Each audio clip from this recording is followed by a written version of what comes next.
에이브람스는 거의 세계 최고의 성능입니다. 좋은데 문제가 뭔가 하니까 70톤이 넘어갑니다. 근데 동유럽의 교량 통과 중에 50톤급이거든요. 그리고 진흙탕에 빠졌을 때도 본체 무구가 군환이 잘 안 돼요. 환경하고 안 맞는 거예요. 게임 체인지로 생각했는데 가보니까 예를 들어서 엄청 잘 싸웠는데 걷지를 못해. 아르마타라는 최신형 전차예요. 온갖 좋은 성능을 다 가지고 있어요. 49톤이에요. 50톤을 안 넘습니다. 일단 55톤이잖아요. 그러니까 훨씬 가볍죠. 지금까지 나온 전차 중에서는 상당히 좋은 전차에 속합니다.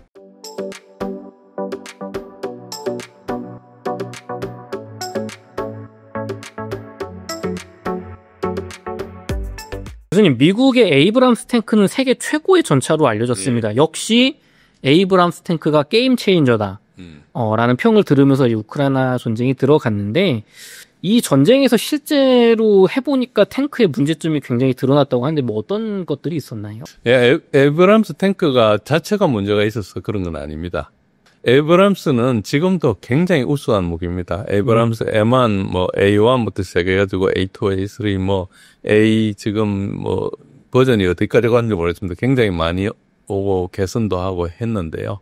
지금 최고의 스펙이라 보면 됩니다. 보시면은 제가 밑에 그림에 노란색으로 이렇게 해놓은 것들이 거의 세계 최고의 성능입니다. 주포도 스무스 보어라 해가지고 굉장히 건 자체도 좋고요. 그 다음에 이제 힘도 엄청 세고. 네. 그러니까 엄청 기동을 날아다니는 식으로 합니다. 그리고 이제 반응 장갑이나 이런 걸 잘 갖추어가지고 소위 말 성형 자격탄 이런 걸 가지고 관통시킬래 해도 반응 장갑을 막아내고 그렇습니다. 굉장히 생존성도 좋고요. 네.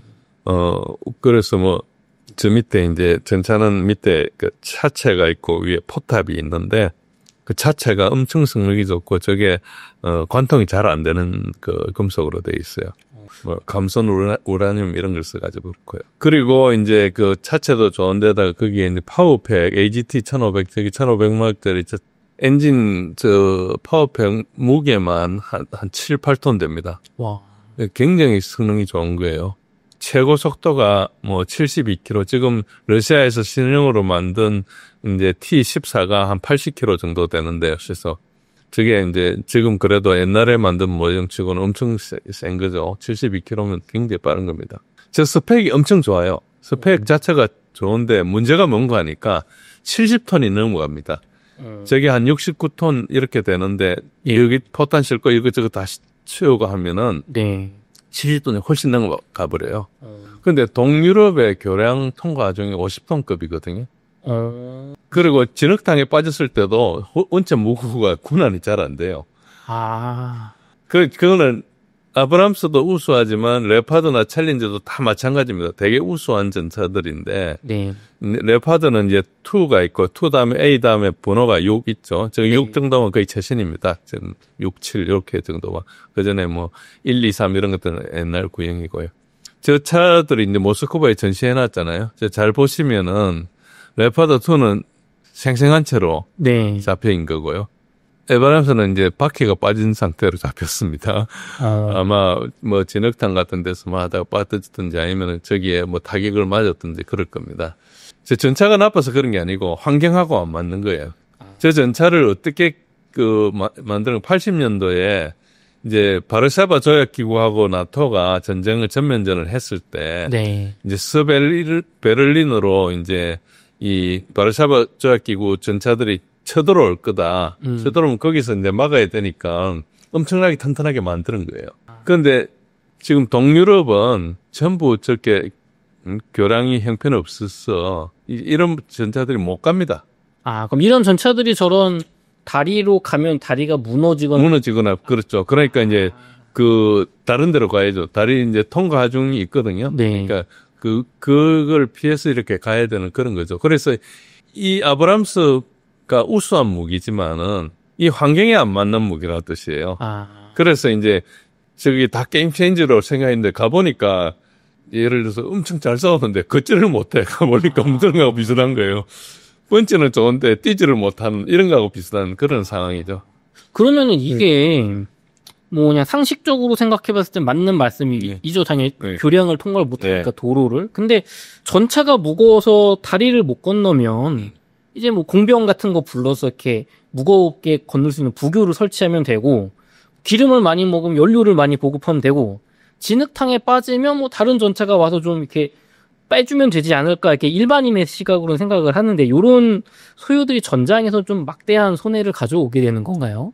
예, 그렇습니다. 뭐, 지금 말씀하신 대로 하면 돼요. 하면 되는데, 이제 부대 구조를 이렇게 쭉 만들거든요. 이제 부대를 만들어서 예를 들어 전차 대대다 그러면 전차 중대가 3개가 있고, 그 다음에 이제 지원, 중대가 하나 있어요. 지원 중대는 이제 수리 같은 거 해주는 간단한 수리 같은 거, 이제 진짜 크면은 군안 전차 같은 거 와야 되거든요. 네. 군안 전차는 공병에서 와야 돼요. 공병이 따라 붙으려면은 이제 여단 정도가 돼야지 공병이 있거든요. 그러니까 이제 예를 들어 쭉 가다가 진흙에 빠졌다 칩시다. 네. 그러면 다른 차량을 가지고 뭐 몇 대가 해가지고 끌어낼 수도 있고, 네. 군안 차량을 통해서 할 수도 있고 할 수가 있겠죠. 그렇죠. 그거 하는데 시간이 지연되잖아요. 그쵸. 근데 이게 기동 장비입니다. 기동 장비는 빨리 움직여야 되는데 저런 데서 저렇게 하고 있으면 이제 저게 뭐하고 같은가, 지뢰밭을 만난 거와 똑같거든요. 지뢰를 다 제거하기 전까지 통과를 못 하잖아요. 그쵸. 그게 똑같은 거예요. 시간 입장에서 보면. 지뢰도 지연을 위해서 만드는 거거든요. 지뢰는 기동을 방해하는 대기동 전력이에요. 네. 그러니까 저거 스스로 이제 지가 기동을 방해하는 거죠. 그 지뢰밭에 끌린 거랑 똑같은 거로 생각하면 되죠. 그리고 이제 부교를 설치하면 되죠. 부교를 설치하는 시간이 소요되고 부교 부대가 와야 되지 않습니까? 그렇죠. 그리고 부교를 그냥 할 수 있는 게 아니고 선도부대가 강 밖에 가가지고 적을 제거해야 돼요. 건너편에 그걸 만들려면. 예, 다리를 건너는 동안 지체가 되니까 예. 사격을 받을 거 아닙니까? 그러니까 그쵸. 그걸 그냥 제거하는 게 아니고 사거리 밖에 있는 몇 킬로 밖에 있는 애들 제거해야 되는 거예요. 완전히 저쪽까지 다 확보를 해야 되나, 좀. 그렇죠. 그러니까 요즘 뭐 드론으로 10킬로는 그냥 날라오잖아요. 예. 그럼 부교 만들고 있는 그 병사들 이렇게 FPV들로 몇 명 죽여버리면은 일이 안 될 거 아닙니까? 그쵸. 그러니까 이게 부교 도하 작전이란 게 굉장히 위험이 노출된 상태 하기 때문에 진짜 강습도하 이런 급속도하를 할 때는 죽을 생각하고 하는 거예요. 지금 도하하지 않으면 안 될 상황이 생기서 하는 거고, 대부분은 먼저 처음에는 이제 수색부대 이런 데가 이제 맨몸으로 건너가가지고 거기 있는 앞에 있는 적들을 좀 소탕하고 그 다음에 이제 조금 더 이제 몇 명 더 와가지고 이제 규모가 되면은 조금 더 소탕하겠죠. 그래가지고 이제 조그만 기동 장비가 와가지고 이제 사람들 많이 실어 나르가 빨리 나가고 나면 이제 멀리 가가 전투를 좀 하고 중화기도 좀 가지고 하고 하다가 멀리 제거되고 나면 그 다음에 이제 본격적으로 이제 도하를 하는 거거든요. 그래야지 피해가 안 생기겠죠. 안 그러면 도하할 길목을 딱 보고 있다가 고기만 때릴 거 아닙니까? 그러면 이게 원래는 전차가 소탕을 해야 되는 거잖아요. 그렇죠. 그러니까 이제 진흙에 빠지거나 지금 다리 같은 걸 만나면은 결국은 그 다리를 통과하지 못하니까 멀리 우회를 해야 되잖아요. 그렇죠. 멀리 우회하다가 저런 일이 생기는 거예요. 그래서 이제 저게 이제 기동 장비가 전차 한 대만 안 가는 게 아니고 전차는 보전 협동이라 해서 보병과 같이 가야 되거든요. 네. 그러니까 보병도 보호해주고 보병이 전차도 보호해주는 거예요. 저기 이제 대전차 하기를 쏘는 걸 막아줘야 되니까. 네. 그러니까 이 전차가 못 가면 보병도 못 가는 거죠. 그러니까 전차가 사실 못 가는 거예요. 그러니까 협동부대 기동에 제한되죠. 기동이 제한되면 정식인 기동부대가 안 되는 거죠. 그러니까 저게 이제 굉장히 성능이 좋지만은 환경하고 안 맞는 그런 문제가 생깁니다. 그럼 실제 전쟁에서는 이 전투 수행에 굉장히 부담이 된다. 악영향이 크다. 그렇죠. 그래서 지금 게임 체인저란 말 아무것도 안 하죠. 그렇죠. 아브람스 탱크는요, 그 엔진이 그게 그냥 아무 연료나 써도 되는 그런 그거요. 예. 그러고 저게 가스 터빈이라 비행기 엔진이에요. 성능이 엄청 좋은 거예요. 힘이 엄청 좋을 네, 성능이 엄청 좋은 거예요. 비행기를 땅에서 다니고 있다고 생각하면 되는 거예요. 그러니까 전차 자체는 아무 하자가 없어요. 그런데 환경에 안 맞는 거죠. 그러니까 이게 너무 30년, 40년 전의 개념을 가지고 계속 보완만 했지. 이제 바뀌는 환경에 대해서 이제. 그럼 조금 경량화된 우크라이나 전장에 맞는 탱크가 미국이나 나토가 없는 거예요? 지금은 없죠. 그러니까 앞으로 만들어야죠. 그러니까 이게 이제 결국은 그러니까 어떻게 했습니까? 좋은 길로만 다닐 거 아닙니까? 네. 그럼 그 좋은 길에만 기다리게 때리면 되는 뻔하니까 올 길이. 예, 뻔한 거죠.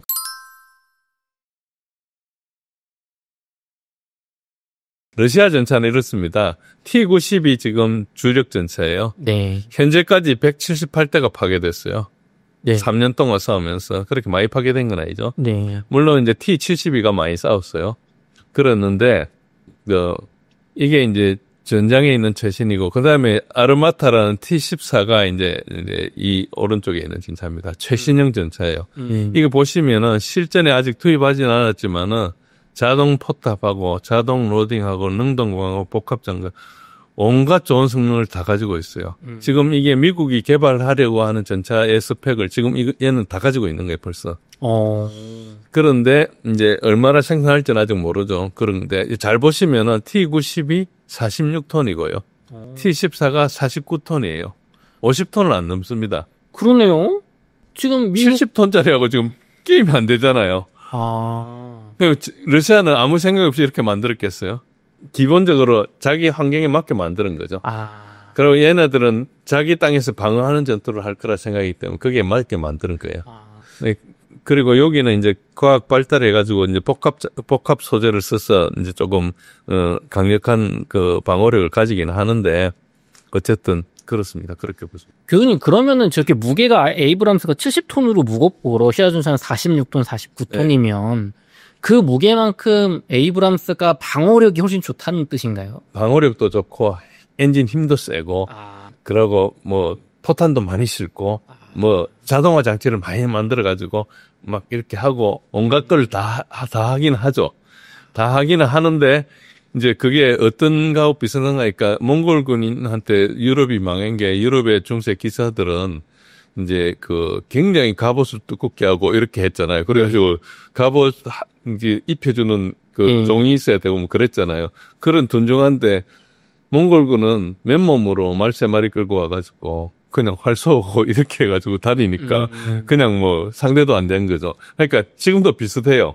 이게 이쪽에는 되게 둔중하게 나가고 있고 둔중한데 성능은 되게 좋잖아요. 붙으면 이기는데 붙지는 못하는 거죠.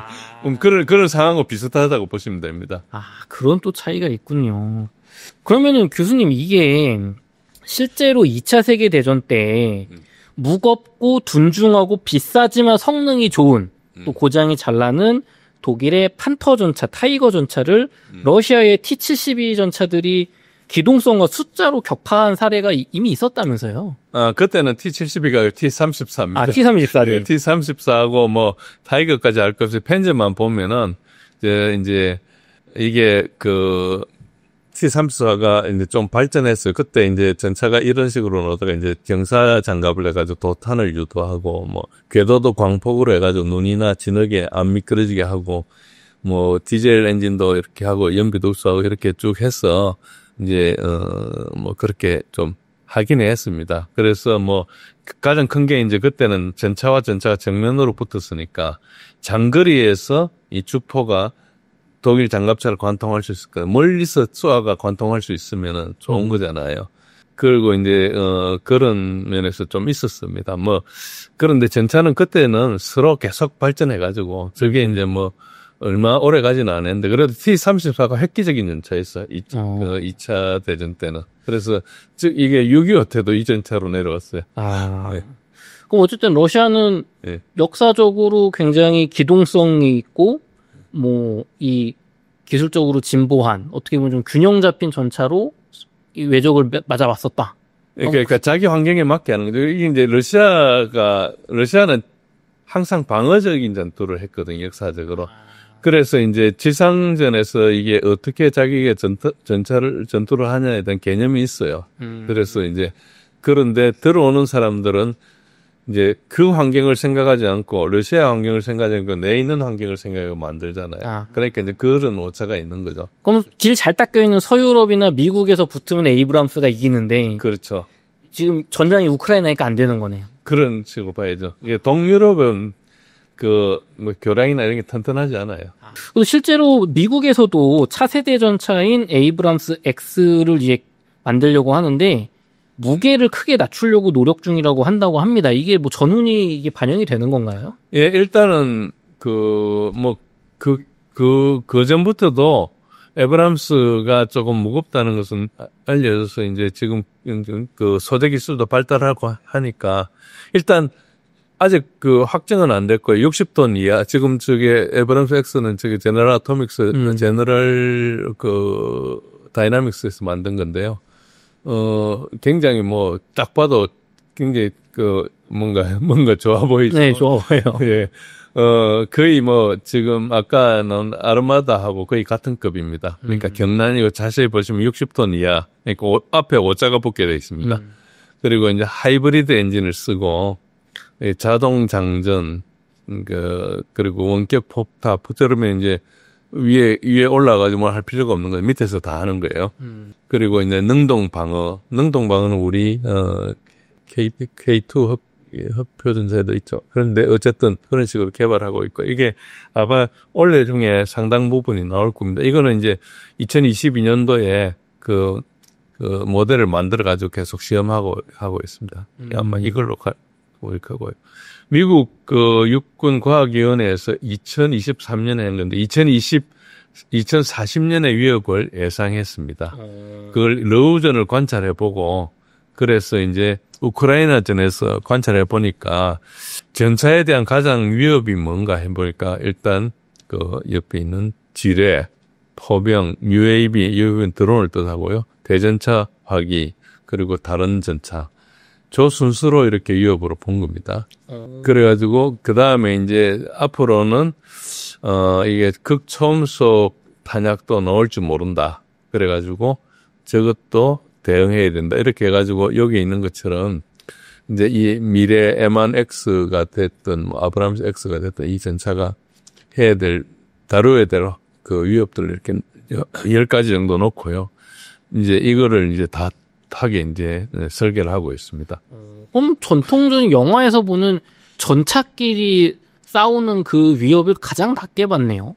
뭐 이게 순서가 있는지 없는지 모르지만은 그러니까 과거에는 전차들끼리 붙는 거죠. 기본이 전차끼리. 예, 그런데 이제 그 전에 벌써 뭐 다른 거 전차 뽑기 전에 다른 게 많이 오니까 지뢰 드론, 예, 포 미사일. 예, 이거 다 끝나고 나서 그 다음에 전차 만난다 이런 뜻이 있을 수도 있고요. 예. 그만큼 방어해야 될 게 늘어났다. 예, 그렇습니다. 그래서 이제 전차가 굉장히 이제 더 복잡해지죠. 그렇지만 전차는 사라지지 않습니다.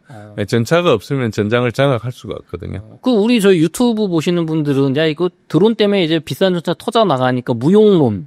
그렇지 않습니다. 전차는 전장을 장악하려면 있어야 되는데 이제 지금 현재까지는 이제 그 드론이 이제 나오면서 뭐 기관총 처음 나왔을 때 1차 대전 때 참호전으로 바뀌었잖아요. 뭐 어떤 방법이 없어가지고 그것처럼 이제 드론이 충격은 주고 있지만은 창과 방패 이론으로 드론도 곧 해결하는 방법이 많이 나올 겁니다. 지금도 소총탄으로도 산탄 비슷하게 만들어서 드론을 이렇게 해결하기도 하고 하거든요. 벌써 많이 진화하고 있어요. 그래서 그런 거고요. 그 다음에 이제 여기에, 독일의 라인메탈에서 펜스를 만드는데, 요것도 이제 지금 KF51이라는 건데, 요것도 보시면은 59톤입니다. 그러니까 이게 벌써 10톤 이상씩 다 줄이고 있어요. 그러니까 벌써 이 사람들이 우크라이나를 보고 전차가 이런 식으로 가서는 안 되겠다는 게 이해한 거죠. 그래서 그게 가장 크고, 뭐 그 나머지들은 뭐 비슷비슷합니다. 박사님, 우리나라 K2 흑표전차가 네. 무게가 가벼우면서도 기동성이 좋고 공격과 방어 그리고 가격, 생산 납기, 공수주, 생산까지 모두 갖춘 전차로 평가된다고 하는데 그럼 K2 흑표전차가 우크라이나에서는 에이브럼스 같은 탱크보다 더 오히려 활용성이 좋을 수도 있는 건가요? 그렇죠. 일단 55톤이잖아요. 그러니까 훨씬 가볍죠. 그리고 이게 또 자동 장전, 능동 방어 이런 거 다 가지고 있습니다. 물론 이것도 이제 한 20년 전부터 이제 개발을 한 거라서 이제 뭐 조금 이제 더 최신의 기술이 나오니까 뭐 이게 K2 뭐 A1, A2 이렇게 이제 나가면서 또 발전하겠지만은 뭐 K3도 이렇게 생각하고 있고 하니까 발전하겠지만 일단은 지금까지 나온 전차 중에서는 상당히 좋은 전차에 속합니다. 특히 가볍지 않습니까? 네. 가벼운 게 굉장히 중요한 것들이거든요. 어떤 전장에 따라서는. 좋습니다. 실제로 폴란드에서 K2 목표 전차 주문해서 받아보고 나서 너무 좋다. 꿈에 그리던 전차라고 하는 게 전차 성능 자체도 있겠지만 그 동유럽의 그 무게를 못 버티는 교량의 현실이나 이런 거에 좀 부합하기 때문에 그런 걸까요? 뭐 그런 것도 있겠죠. 근데 폴란드는 그렇게 했다가 지금 좀 망하고 있던 것 같은데요. 아, 그런가요? 아니, 자세한 뉴스를 언뜻 봤는데, 폴란드에서 이제, 우리 걸 가져가 면허 생산하는 거잖아요. 네. 그 하면서 자기네들끼리 이제 값을 너무 올리는 바람에. 아, 그쵸. 그래가지고, 어쨌든 그거는 좀 다른 문제고, 그렇습니다. 좋습니다. 지금 저희 3부에서 이제 기동전의 전술 교리, 그러니까 전투 교리에서도 나토군, 미국을 비롯한 나토군이 러시아에 패배했다고 하는 이 이야기 들어보도록 하겠습니다. 예.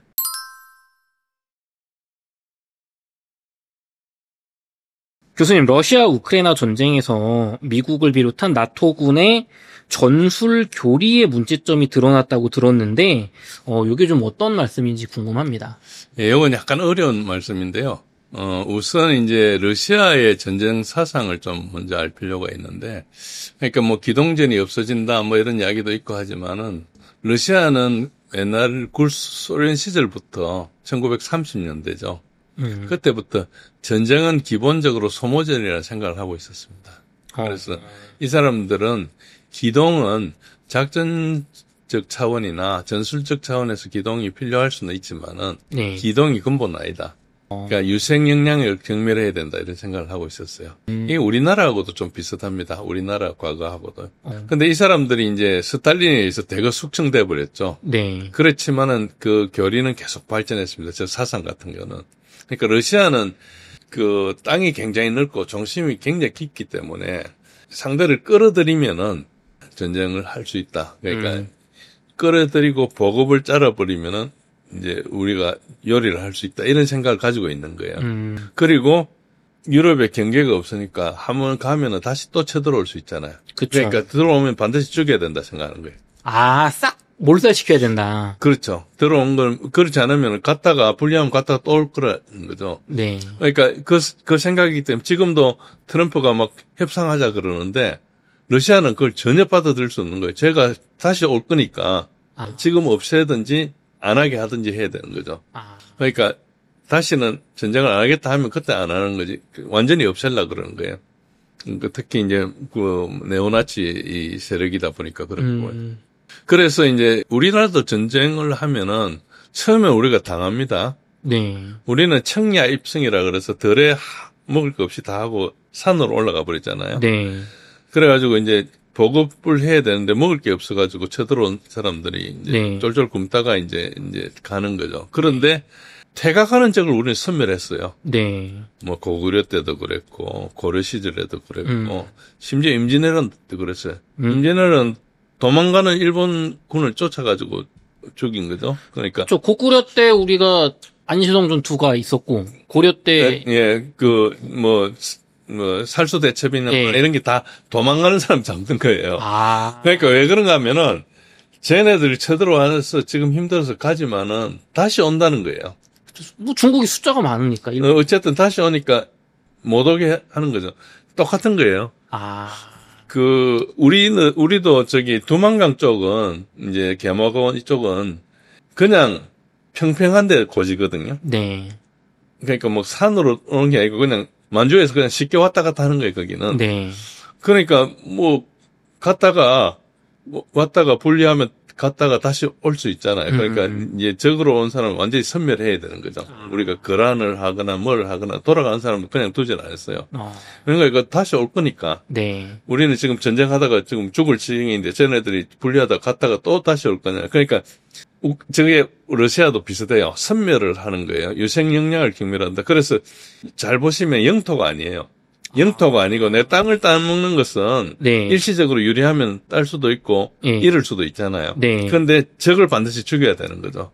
그래서 저 사상이 있는 거예요. 저게 이제 유생 역량 경멸이란 게 그 전투 의지를 가진 사람을 없애버려야겠다는 뜻이죠. 그러면은 러시아의 전쟁 사상 또 우리나라로 보면은 일시적으로 전쟁 중에 땅 뺏기고 이런 거는 별로 크게 신경 쓰지 않는다. 신경 안 쓰는 거죠. 그게 일단은 나를 공격해오는 것은 공격해오는 사람의 의지가 있잖아요. 네. 그 사람을 없애야 되는 거죠. 그래서 러브전 하면서 러시아에는 저 특수 군사 작전이라 했거든요. 네. 그걸 하면서 목표가 2개 있었는데 디밀리타리제이션, 디나치피케이션. 그러니까 영토가 목표가 아니고 군대, 무력을 없애버리고 이걸 선동하는 이걸 조정하는 나치들을 없애겠다. 그러니까 나치만 없애도 저게 없어지는 거예요.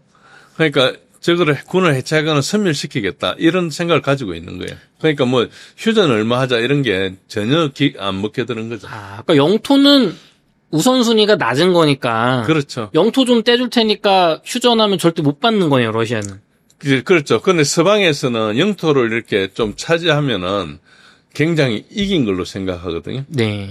그러니까 막 쳐들어가고 이래요. 근데 러시아는 그래 들어오면 죽일 수 있으니까 좋은 거죠. 자기 목표가 선멸이니까. 선멸이니까. 네. 근데 요것만 보면은 다른 나라 뭐 미국도 그러지 않을까 싶은데 그렇지 않은가 보죠?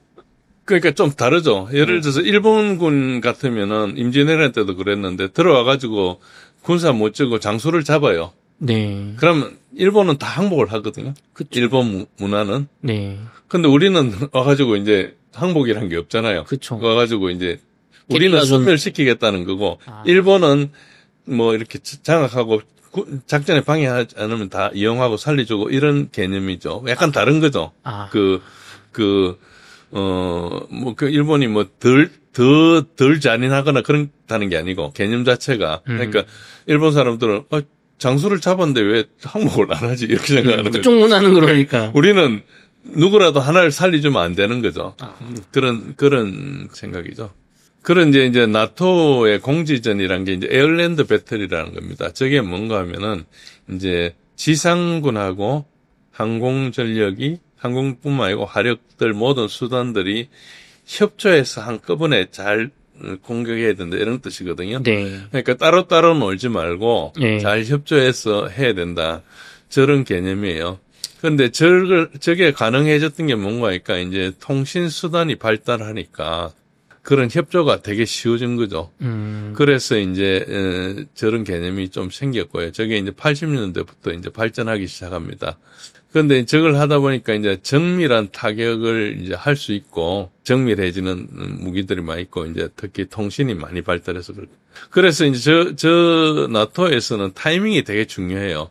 그래서 이제 각 참여하는 요원들의 훈련이 많이 요구되고 표적에 대한 타격 시점을 항상 조율해야 되고 그래서 항상 작전 계획이나 명령이나 이런 거 보면은 시간별로 표적을 누가 어떻게 처리하냐 이게 쭉 그게 이제 정해져 있어요. 그렇게 해서 니는 어디서 어떻게 하고 이런 것들을 이제 굉장히 많이 조율하고 하는데 이게 이제 지금 발전해 가지고 다영역 작전이라 해서 멀티 도메인 오퍼레이션으로 이제 진화하고 있죠.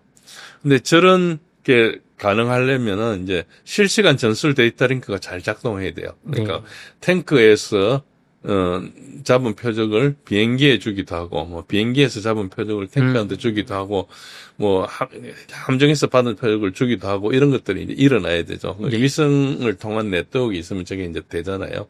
전술 데이터 링크로 해서 이제 그래서 저런 것들이 이제 필요하고 저게 또 뭐 잘 되면 좋은 작전이에요. 그런데 이제 문제는 뭔가니까 러시아 우크라이나 전쟁 환경은 일단 굉장히 전장이 투명하다. 들어온 거 다 보이는 거죠.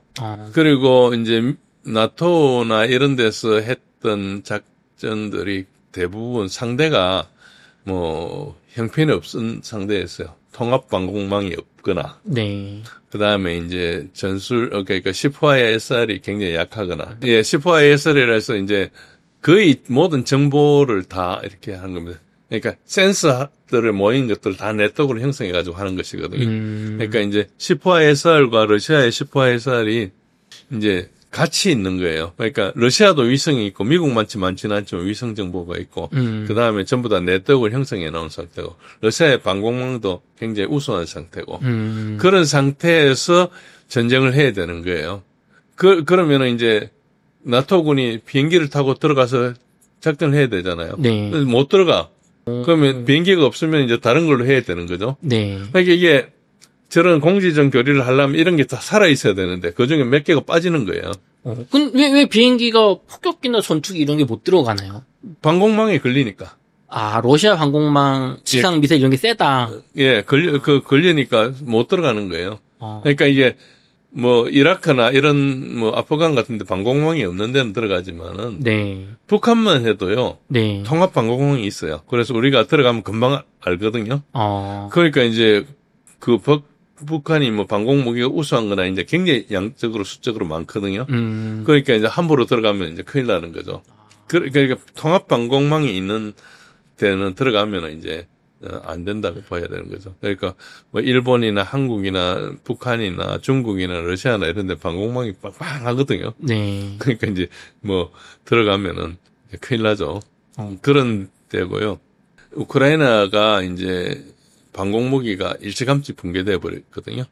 그런데도 불구하고 러시아는 장거리 폭격을 합니다. 그러니까 러시아 영토에서 한 300km 밖에서 비행기가 날라와요. 300km, 500km 밖에서 날아와가지고 표적에서 한 150km 전에 떨어뜨려요, 폭탄을. UMPK라고 해서 이제 제이담처럼 활강하는 키트를 달아가지고 이렇게 미리 떨어뜨립니다. 그래서 이제 장거리 파브를 쓰기도 하고 유도무기를 쓰기도 하고 이렇게 해가지고 이제 표적에 명중하기 때문에 일단 굳이 표적 근처까지 갈 필요가 없는 거예요. 표적 근처에 가면은 그게 방공망이 걸리니까. 그래서 이제 저게 공지전을 하려면 공중이 살아있어야 되는데 살아있지가 않는 거죠. 그러니까 공지전이 아닌 상황에서 이제 결국 어떤 현상이 일어나는 거니까 여러 가지가 이제 타격 대상이 있어가지고 기동 장비뿐만 아니고 러시아는 이제 우크라이나의 야포, 박격포도 항상 보이면 때리거든요. 그러니까 어떤 현상이 일어나는 거니까 우크라이나 병사들이 가지고 있는 자기 무기들을 그냥 바로 쓰고 버리는 이런 문제를 이제 나토 출신 장군들이 계속 지적을 해요. 그런데 그게 왜 그런가 하면은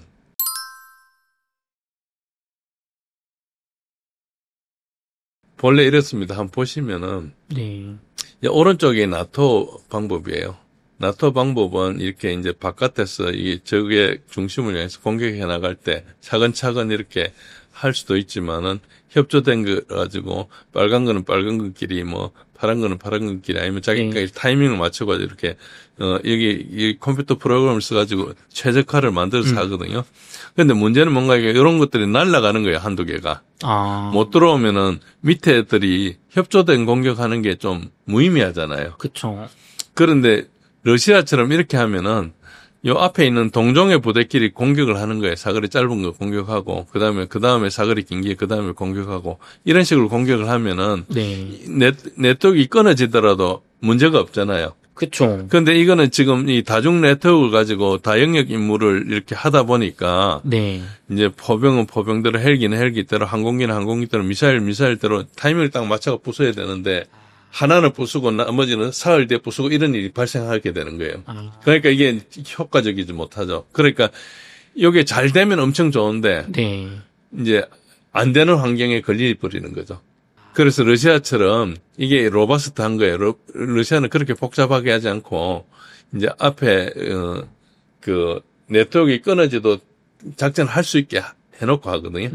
그래서 저런 문제 때문에 그렇죠. 그래서 나토는 여하튼 협조된 공격을 해줘. 공지전, 다영역 전력, 이걸 협조된 공격을 하는데, 우크라이나 전장에서는 이게 가능하지도 않고 위험하기만 하죠. 일부 구성 전력이 투사가 제한되는 상황이 되게 많아요. 그러면 그 작전이 반도 안 되고 끝날 수 있잖아요. 예를 들어서 3발을 쏘아가지고 없애야 되는데, 난 2발 쏘았는데 1발은 남아있으면 제대로 안 부쉈으니까 살아서 움직일 거 아닙니까? 그쵸. 그런 일들이 이제 생기는 거죠. 그리고 이제 러시아처럼 하면은 다영역 간의 전술 데이터 링크의 소요가 줄어들죠. 필요하기는 하지만은 이제 줄어들고, 그 제한된 환경에서도 작전 수행에 문제가 없는 거예요. 그래서 이게 잘 보면 아까 아브람스하고 비슷한 논리입니다. 환경이 좀 허락하지 않는데 이제 그 상황에 부딪힌 거예요. 그러니까 러시아처럼 강력한 방공망을 가진 나라가 아니라 뭐 대테러전 아니면 뭐 아프간 이런 데서는 이 잘 협조해서 공중도 때리고 미사일도 쏘고 막 이게 되면 효과적인데 여기선 그게 안 된다. 그렇죠. 이걸 하려면 공중무쇠를 확실히 확보하고 있어야 돼요. 공중무쇠를 확보해가지고 굉장히 중요한 전력이 항공전력이거든요. 네. 그리고 미군은 또 항공전력이 되게 많아요. 물론 네. 우크라이나는 별로 없지만은 이런 식으로 작전을 해야 되니까 그러니까 이 밑에 있는 예를 들어 대전차기 아까 제벌린 같은 거 가진 사람도 한 발 쏘고 또 다음에 한 발 쏘고 이래야 되는데 지금 한 발 쏘고 나니 내한테 날라오네. 그러니까 버리고 도망가는 거예요. 그러니까 왜 그 비싼 발사관을 버리고 도망가냐고 이야기하는데 지금 저기 전장에 들어본 사람 마음은 모르는 거예요. 협조를 안 해주니까 나라도 살려고 버리고. 그렇죠. 거기서는 이제 심각하니까 저렇게 하는데 멀리서 보고 있는 나토 장군들은 왜 저렇게 하느냐고.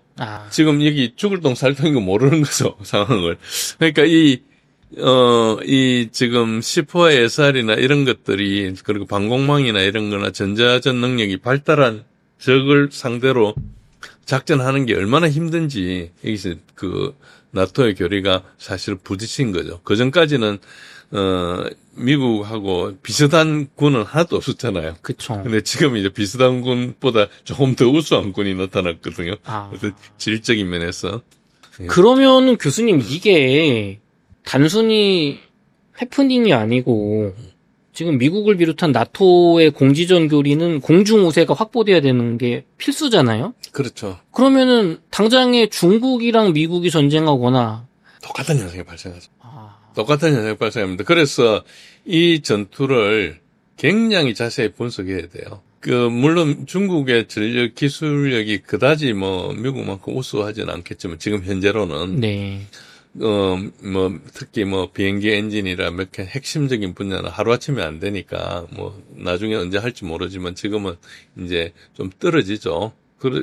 그렇기는 하지만은 지금 중국도 숫자는 작지만 위성이 있고, 위성을 공격할 능력도 있어요. 그러니까 필요하면 미국 위성을 다 없애버릴 수도 있잖아요. 데이터를 주고받는 게 필수인데 그거를 위성을 떨어뜨려 버리면은. 그러니까 위성 에이세트라고 위성 공격하는 능력을 중국은 가지고 있어요.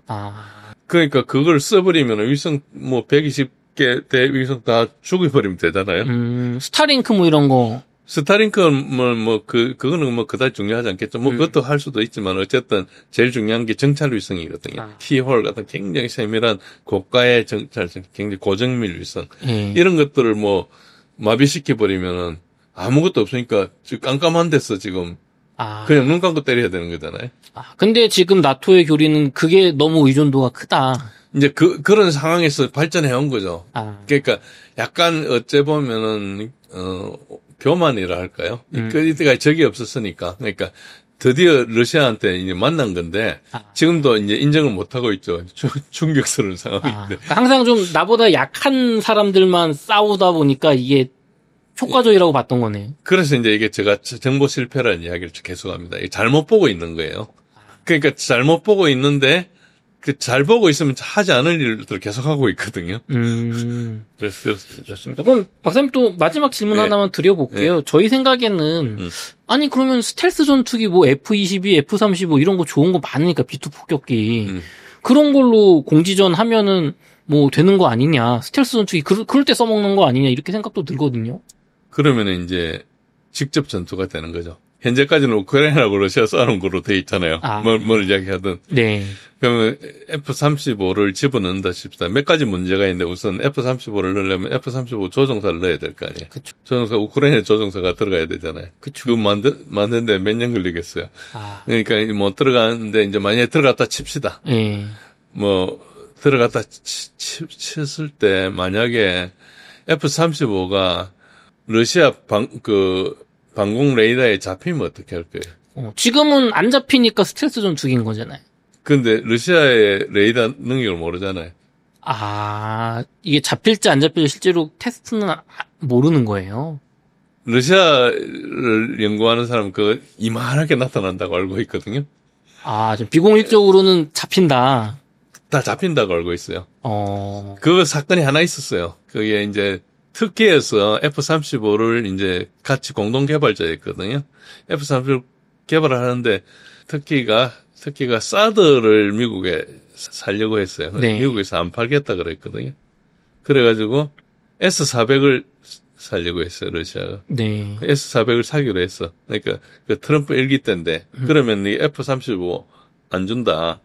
F-35에 네가 개발하고 그걸 가지고 있으면 F-35의 약점 같은 거를 S-400에서 다 잡을 거 아니냐. 이제 그런 정보로 안 줬어요. 근데 그래가 결국은 이제 터키가 F-35에서 빠지고 자체적으로 전투기를 만들고 있어요. 네. 본래 터키가 거기 생산하기로 돼 있었거든요. 네. 그런데 이제 러시아는 그때 우리 F-35 다 잡는다 그랬어요. 그러니까 이게 뻥인지 아닌지 모르지만은 네. 전자전이 엄청 발달해 있잖아요. 네. 그러니까 이제 그래서 못 넣는 것도 있어요. F-35 같은 게 들어가가지고 잡히면은 F-35는 이제 다 팔아먹었거든요. 그러니까 엄청 리스크잖아요. 그쵸. 안 락히드 마틴은 망하는 거예요. 아, 스텔스기라고 샀는데 맨날 고장만 나고 나무 레이더에 푹 잡히면은 그게 안 잡히면은 다행인데 만약에 러시아 말대로 이게 탐지가 되면 지금 팔아먹은 거 다 물어주게 생겼으니까. 예. 그래서 이제 러시아의 기술을 모르니까 지금 되게 답답하죠. 그럴 수 있겠네요. 실제로 러시아를 무시했다가 지금 첨단 유도무기가 다 전자전에 제밍당하고 있는 걸 보면 충분히 개연성이 있는 것 같습니다.